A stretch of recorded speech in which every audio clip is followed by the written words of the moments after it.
kami menyiapkan hati kami ya Tuhan, supaya setiap benih firman-Mu jatuh di tanah hati kami yang baik.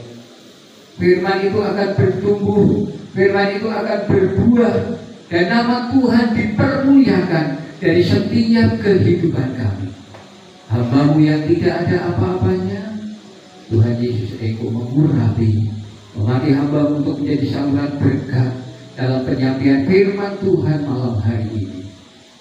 Segala puji, hormat, kemuliaan hanya bagi Engkau, di dalam nama Tuhan Yesus, Allah Sang Firman yang hidup, kami berdoa. Amin. Shalom. Kayaknya tegang sekali ya. Ini perayaan Natal Bapak Ibu. Mestinya senyum. Coba beri senyum kanan dan kiri. Kanan kiri agak jauh, beri senyum Bapak Ibu yang dikasihi Tuhan, supaya cair. Haleluya. Terima kasih kepada Badan Pengurus Daerah di SSDA Jateng 2, Bapak Amon Mario, yang sudah berkenan hadir pada hari ini. Terima kasih kepada hamba-hamba Tuhan. Terima kasih buat Romo Titus.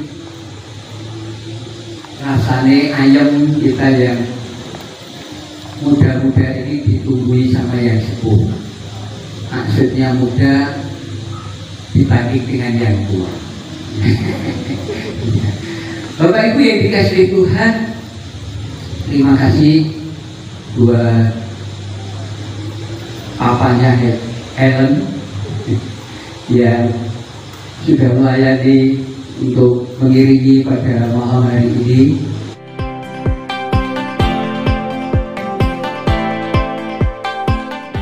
Kemuliaan bagi Allah dan damai sejahtera di bumi. Tapi lebih lengkapnya saya akan membacakan di dalam Injil Lukas pasal 2 ayat 14 secara lengkap. Demikian bunyi firman Tuhan. Kemuliaan bagi Allah di tempat yang maha tinggi, dan damai sejahtera di bumi di antara manusia yang berkenan kepadanya. Amin. Bapak Ibu yang dikasihi Tuhan, ayat yang diambil ini merupakan pujian bala tentara surga. Jadi ketika Gabriel sedang menyampaikan pesan Natal kepada para gembala, tiba-tiba kata firman Tuhan, sejumlah besar bala tentara surga menaikkan pujian yang ada, yang kita baca tadi, yaitu kemuliaan bagi Allah di tempat yang maha tinggi, dan damai sejahtera di antara manusia yang berkenan kepadanya.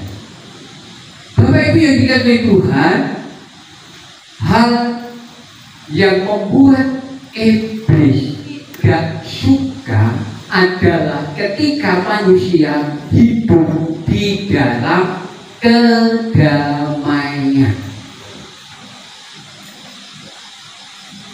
Karena dia tidak suka, oknum ini sangat tidak suka kalau kita hidup damai, makanya dia suka mengambil kedamaian di dalam setiap kehidupan kita.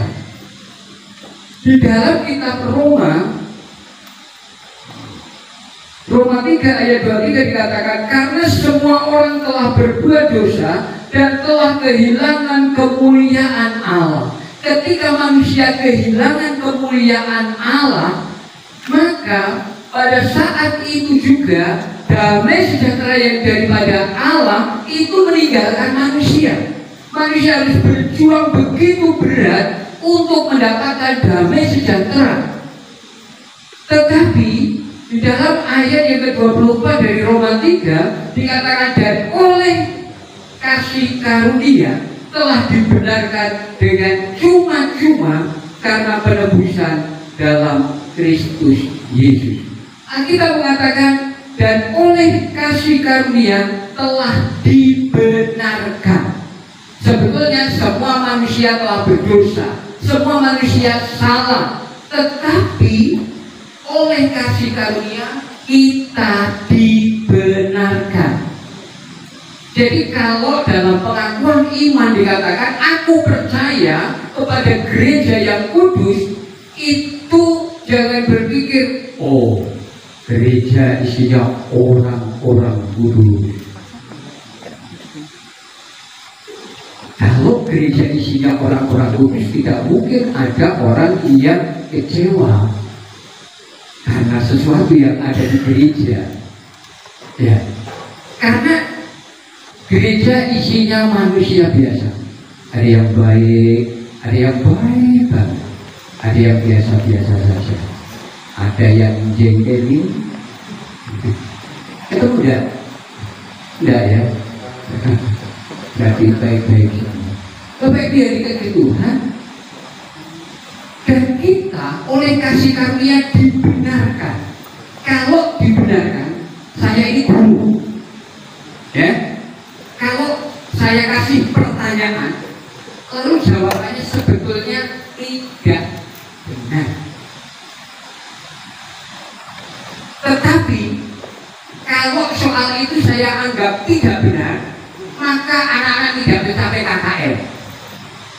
Lalu ya sudahlah, cerempet dikit, tak benarkan. Ada sebetulnya benar atau salah? Salah. Kita juga, Bapak Ibu yang dikasihi Tuhan, kita ini sebenarnya salah, berdosa. Tapi oleh karena kasih karunia Allah, kita dibenarkan. Luar biasa. Yesus Kristus Tuhan kita yang telah membenarkan setiap kita, sehingga kalau kita membaca lengkap di dalam pujian yang dinyanyikan oleh para malaikat, dan damai sejahtera di bumi di antara manusia yang berkenan kepadanya. Sebenarnya kita manusia ini berkenan kepada Allah tidak? Sebenarnya tidak. Tetapi oleh karena kasih karunia kita dibenarkan, yang tadinya tidak berkenan menjadi berkenan. Jadi kalau kita berkenan kepada Allah, bukan karena kita tidak ada dosa, Bapak Ibu yang dikasihi Tuhan, bukan karena kita tidak ada salah, tetapi karena Allah yang telah membenarkan kita. Tetapi identitas kita sebagai orang-orang yang dibenarkan oleh Allah kadang-kadang itu hilang dari kehidupan kita. Kita tidak menyadari bahwa kita ini benar karena dibenarkan oleh Allah, dan Bapak Ibu yang dikasihi Tuhan, sehingga kita merasa tidak layak di hadapan Tuhan, tidak berkenan kepada Allah. Kalau kita berkenan kepada Allah, bukan karena kebaikan-kebaikan kita. Apa yang dikatakan oleh Rasul Paulus dalam Roma 3 ayat yang ke-24, ternyata oleh karena kita dibenarkan, sehingga kita dilayakkan, kita layak menjadi anak-anak Allah, bukan karena kita layak menjadi anak-anak Allah karena dibenarkan oleh Allah. Amin. Amin. Ya, saya kan transfer gitu ya. Kalau ada yang salah ya, buat saya amin kok. Kayaknya agak ragu-ragu. Ya. Jadi Bapak Ibu yang dikasihi Tuhan, kita harus sadar, kita harus tahu bahwa kita adalah orang benar. Amin. Benar karena oleh kasih karunia kita dibenarkan.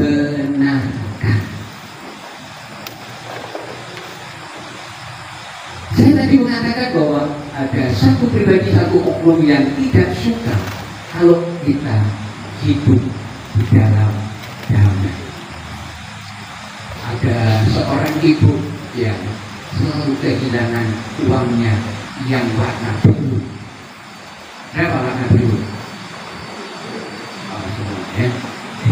Bapak Ibu dikasih Tuhan, kalau ada orang yang merah 100, biru, lalu ada yang hijau, kok pasti yang hilang yang biru? Ini tuyul ngendi, gitu ya. Kalau saya katakan, tuyul tidak tertarik dengan uang. Tapi kok diambil? Kebagian dari Tuhan, karena dengan uang yang diambil, kamu akan kehilangan damai sejahtera. Lalu pikirannya berkembang Bapak Ibu. Jangan-jangan orang itu ya, jangan-jangan orang itu ya, gitu ya. Kebagian dari Tuhan, lalu kemudian Pak, buat didoakan, diusir. Kamu musik tuyul, saya belum pernah ketemu dengan itu. Tidak apa-apa, kita punya Tuhan yang punya kuasa. Lalu saya doakan Bapak Ibu yang dikasih Tuhan. Nah, beberapa waktu kemudian saya tanya, gimana? Yang biru-biru masih sering hilang? Oh, puji Tuhan Pak, tidak Tuhan. Bapak Ibu yang dikasih Tuhan, uang kadang-kadang membuat kita kehilangan damai sejahtera. Ada seorang ibu ketika kunjungan ke rumah sakit, banyak orang tak kereta sakit, lalu dia bilang, Tuhan, rambutnya orang bobo, yang penting sehat. Tenang nih, banyak yang tak punya duit bingung. Ternyata kalau tidak punya duit bingung ya. Oh bingung Bapak Ibu dari Tuhan. Ya berarti ya bingung kalau lagi jemaat Bapak Ibu. Udah agama bingung kalau udah punya duit. Bingung juga Bapak Ibu yang dari Tuhan. Tetapi damai sejahtera tidak boleh hilang di dalam kehidupan kita karena duit. Amin. Kadang iblis mengambil damai sejahtera kita lewat pekerjaan kita. Kalau kita tidak bekerja, bingung juga ya Bapak Ibu yang dikasihi Tuhan. Karena dengan bekerja kita mendapatkan pemasukan, mendapatkan uang. Tetapi kalau uang menjadi tujuan hidup, kadang-kadang damai sejahtera yang ada di dalam kehidupan kita bisa hilang. Bapak Ibu yang dikasihi Tuhan, Yesus datang, Yesus lahir. Dia memberikan damai sejahtera kepada setiap kita. Damai sejahteraku ku tinggalkan kepadamu, damai sejahteraku ku berikan kepadamu. Nih, Bapak Ibu yang dikasihi Tuhan, dalam setiap kehidupan kita pasti mendapatkan apa yang namanya damai sejahtera. Secara pribadi kita rindu damai sejahtera dalam kehidupan kita. Secara dalam kehidupan berumah tangga juga kita merindukan damai sejahtera dalam setiap kehidupan kita. Dalam keluarga juga begitu, dalam pekerjaan, dalam pergaulan kita bermasyarakat, bersosial, dan seterusnya kita membutuhkan damai sejahtera di dalam kehidupan kita. Dan kita, firman Tuhan mengatakan, telah menerima damai sejahtera karena damai sejahtera di bumi di antara orang-orang yang berkenan kepadanya ternyata itu menjadi milik kita. Kita berkenan kepada Allah, di hadapan Allah, karena Dia oleh kasih karunia kita dibenarkan melalui karya penebusan di atas kayu salib. Itulah sebabnya ketika Yohanes ketemu dengan Tuhan Yesus, dia katakan, lihatlah anak domba Allah yang menghapus dosa dunia. Apa dia dikasih Tuhan? Masalah terbesar dalam kehidupan manusia sebenarnya bukan duit. Amin. Cepat. Masalah yang terbesar dalam kehidupan kita sebenarnya bukan duit. Walaupun kalau kita tidak punya duit bingung juga, tapi itu bukan masalah terbesar. Masalah terbesar bukan pekerjaan. Walaupun kalau tidak ada pekerjaan kita bingung juga. Tapi ada masalah yang terbesar di dalam kehidupan kita, yaitu adalah dosa. Dan manusia tidak bisa menyelesaikan. Itulah sebabnya Tuhan Yesus datang ke bumi untuk menyelesaikan apa yang tidak bisa diselesaikan oleh manusia, yaitu menghapus dosa-dosa kita. Amin. Kita harus yakin Bapak Ibu bahwa dosa kita telah dihapuskan oleh Tuhan. Saya pernah ikut arung jeram Bapak Ibu. Lalu perahu karetnya itu tiba-tiba pada ngumpul, ada apa? Ternyata ada satu anak yang kesurupan Bapak Ibu yang dekat itu. Ada juga pendeta di situ. Pak, saya juga tidak apa-apa, tapi saya tak serahkan Bapak saja lah untuk yang kasus seperti ini. Ya, sekarang orang-orang kalau kena ada apa yang agak curang begitu, boleh gitu. Saya fokus, ya. Dan saya pada waktu itu Tuhan di mana ini kondisi seperti ini di Sungai Elo Magelang, bagian dari Tuhan nangani anak yang kesurupan. Bapak Ibu yang dikasih Tuhan, satu hal Roh Kudus mengingatkan kita bahwa engkau adalah anak Allah. Bapak Ibu yang dikasih Tuhan, engkau dibenarkan oleh Allah. Lalu saya tampil percaya diri sebagai orang yang dibenarkan oleh Allah. Kalau kita tampil percaya diri sebagai orang yang dibenarkan oleh Allah terhadap orang yang kesurupan, kita tidak takut walaupun ada di perahu karet dan sedang berjalan. Bapak Ibu yang dikasihi Tuhan,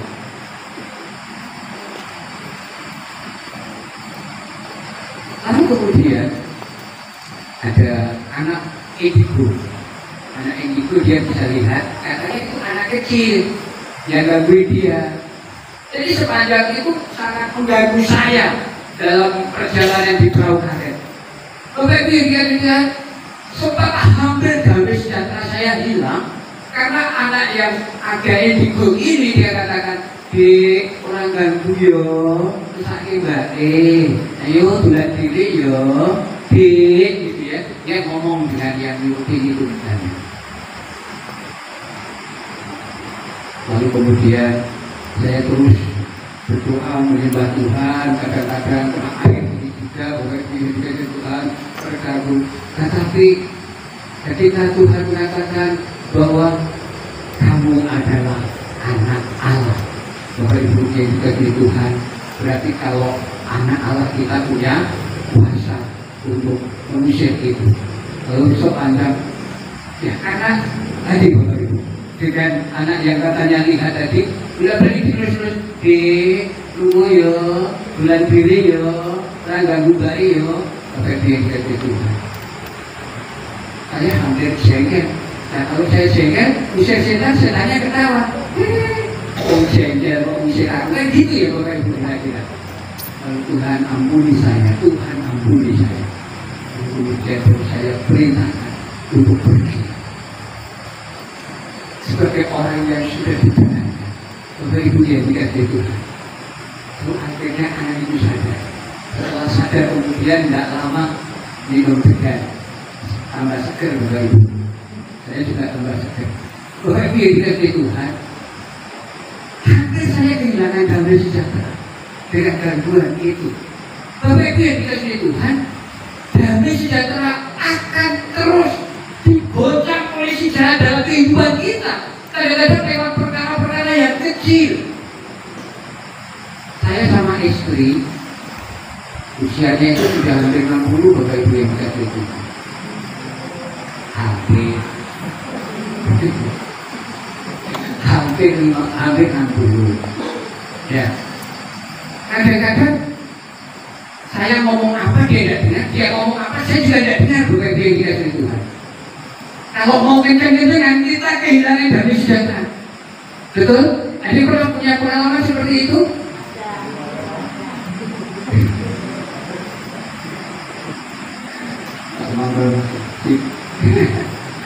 Bapak Ibu yang dikasihi Tuhan, Saya tanya, hari ini ini, oh, sapu, Bapak Ibu, kan jauh ya. Dia juga tanya, sapunya yang ini, oh, arit. Bapak Ibu yang dikasih Tuhan. Kadang saya suka guyon, saya juga guyon. Saya bukan, aku kok sih ragu ngukurin. Ini guyon Bapak Ibu. Saya harus pikir. Bapak Ibu yang dikasih Tuhan, kadang-kadang lewat informasi yang tidak utuh kita dengar Bapak Ibu yang dikasih Tuhan. Kadang-kadang kita bisa kehilangan damai sejahtera. Ini yang harus kita waspadai. Kita telah layak menerima damai sejahtera. Layak Bapak Ibu yang dikasih Tuhan.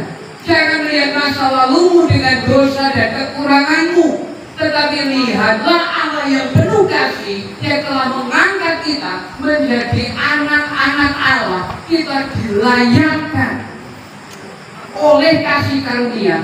Setiap dosa kita diampuni, dihapus, dasarnya tidak layak menjadi layak, menjadi berkenan, menjadi menyukakan hati Tuhan. Bapak Ibu yang dikasihi Tuhan,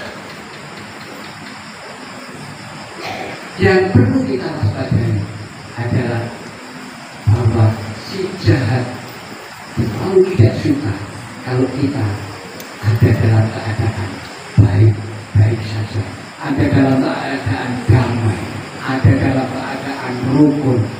Bapak Ibu yang dikasihi Tuhan, malam hari ini kita diingat, kalau nama Tuhan dipermuliakan, damai sejahtera Allah turun. Kalau dalam rumah tangga kita nama Tuhan dipermuliakan, damai sejahtera Allah turun dalam kehidupan kita. Kalau di dalam keluarga kita, di dalam gereja kita, Allah dipermuliakan, maka damai sejahtera turun. Bapak Ibu yang dikasihi Tuhan, ketika kita mau rencana untuk merayakan Natal, Bapak Ibu yang dikasihi Tuhan, banyak dan juga dipersiapkan materi, waktu, tenaga, pikiran dan lain sebagainya. Jadi saya katakan, karena sepanjang bulan Desember khotbah saya temanya satu tentang Natal, bahwa tidak ada gunanya apa yang kita sudah persiapkan sedemikian rupa kalau Tuhan tidak dipermuliakan. Jadi apa yang kita kerjakan, apa yang kita lakukan hanya supaya Tuhan dipermuliakan di gereja kita. Bapak Ibu yang dikasihi Tuhan, apapun itu kalau nama Tuhan dipermuliakan dalam keuangan kita, maka damai sejahtera akan turun. Dalam pekerjaan kita, nama Tuhan dipermuliakan, damai sejahtera Allah turun di dalam setiap kehidupan kita. Amin. Ya. Kita akan berdoa.